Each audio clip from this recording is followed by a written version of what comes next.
Hey everybody, it's me Alex over at Jet Lending, and this morning I am going to give you some tips on when it gets cold in Texas. Now we luck out a lot of years that it doesn't get too cold, but this week it's going to get below freezing. If you guys remember what happened in 2021, it's not going to be that bad, but it's still going to get well below freezing this week.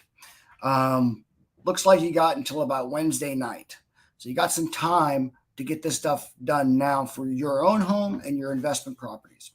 So here's a couple tips that you may not know that you can do in a cold weather freeze to prevent your pipes from bursting. Okay.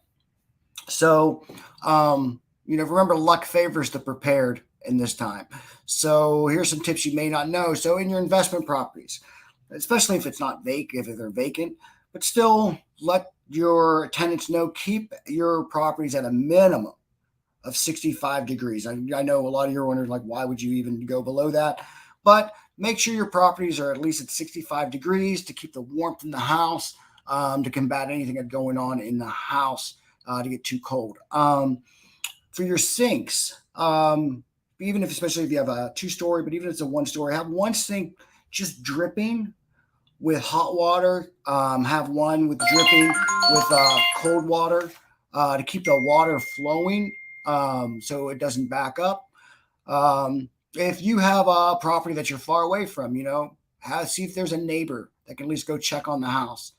If you end up, one of the first things you need to do, if you don't know this already, in your own house and your investment property houses, where's the main cutoff? Okay. If you cut off the water, that's perfectly fine. You're like, you know what? I'm cutting the water off. I'm not dealing with this. That's fine. But when you turn it back on, it's a two-person operation. Okay. One person turn on the water outside, the other person in the house to make sure that nothing broke and it's starting to flood in, so you can turn it off real quick. So just make sure that if you do cut off the water, make sure that you get one person inside watching, make sure you're not flooding out your house. Outside, even though the pipes on the wall, you got, let's say, a pool that fills up the water in your pool or anything like that, any exposed pipe, get some towels, get some blankets, stuff like that, wrap them up tonight. Just keep them prepared. Okay. So make sure they're nice and wrapped from the weather. Sprinklers, if you have a sprinkler system, if you can drain the system, drain it. But just know the sprinklers are like usually the first to go. And actually, you don't even know it happened until you start watering the lawn again. So think about your sprinklers and stuff like that. If you have one of the ones that burst quite a bit is the ones underneath the kitchen. So open up your doors, the cabinet doors, and let the heat come in and then warm those pipes.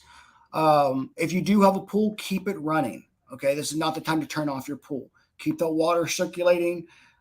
Keep it going to prevent any kind of big pool disasters. And those are a couple helpful hints which kind of come this week.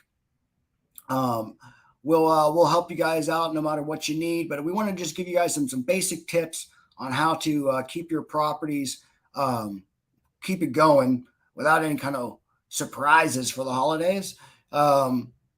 Again, take precautions and make sure your house is protected.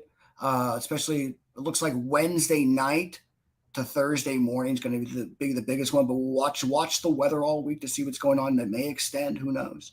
But just make sure all your properties are taken care of through. Especially now, it's the weekend's a holiday weekend.